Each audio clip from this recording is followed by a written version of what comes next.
राजस्थान, मध्य प्रदेश, छत्तीसगढ़, तेलंगाना और मिजोरम में इस साल के अंत में विधानसभा चुनाव होने हैं। सियासी पार्टियों के साथ ही चुनाव आयोग प्रदेश में चुनाव के लिए पूरी तरह से तैयार है। भारत निर्वाचन आयोग 5 राज्यों में विधानसभा चुनावों का शंखनाद कभी भी शुरू कर सकता है। जानकारी के मुताबिक चुनाव आयोग बैठक में 8 से लेकर 10 अक्टूबर के बीच कभी भी चुनाव कार्यक्रम का ऐलान कर दिया जाएगा। 5 राज्यों में विधानसभा चुनाव के दौरान परिणाम आने तक इन सभी जगह आचार संहिता लागू रहेगी। अब बड़ा सवाल ये है कि आदर्श आचार संहिता क्या होती है, इसके नियम कायदे क्या हैं, कौन इसे लागू करता है, आइए जानते हैं इसके बारे में।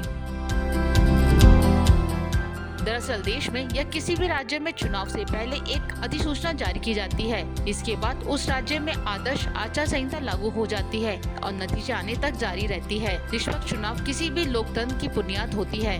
भारत में चुनाव को लेकर सभी सियासी दल और मतदाता मिलकर चुनाव में हिस्सा लेते हैं। चुनावों की इसी दौर में मैदान में उतरे उम्मीदवार अपने पक्ष में माहौल बनाने के लिए सभी तरह के हथकंडे आजमाते हैं। और ऐसे माहौल में सभी उम्मीदवार और सभी राजनीतिक दल वोटर्स के बीच जाते हैं। अपनी नीतियों और कार्यक्रम को रखने के लिए सभी को बराबर का मौका देना एक बड़ी चुनौती बन जाता है, लेकिन आदर्श आचार संहिता इन चुनौती को कुछ हद तक कम करती है।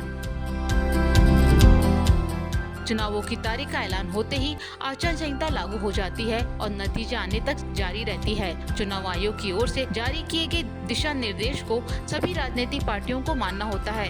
आचार संहिता का मकसद चुनाव प्रचार अभियान को निष्पक्ष और साफ सुथरा बनाना, सत्ताधारी राजनीतिक दलों को गलत फायदा उठाने से रोकना है। आचार संहिता को राजनीतिक दलों और चुनाव लड़ने वाले उम्मीदवारों के लिए आचरण और व्यवहार का पैरामीटर माना जाता है।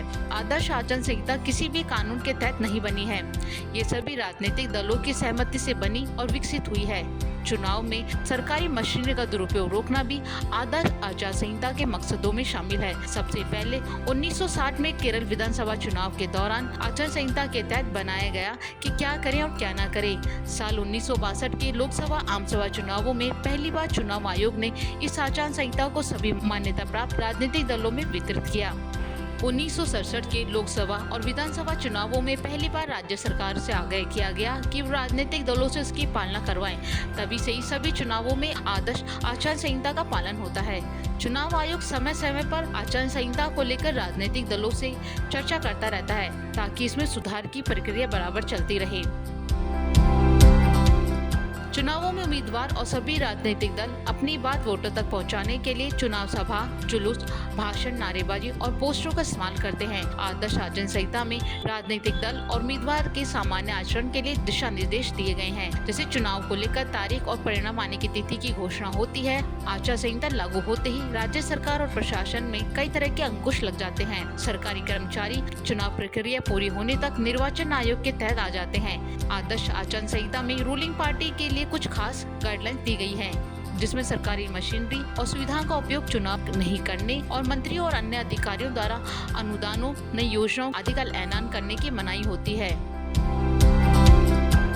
मंत्रियों और सरकारी पदों पर तैनात लोगों को सरकारी दौरे, चुनाव प्रचार करने की इजाजत नहीं होती।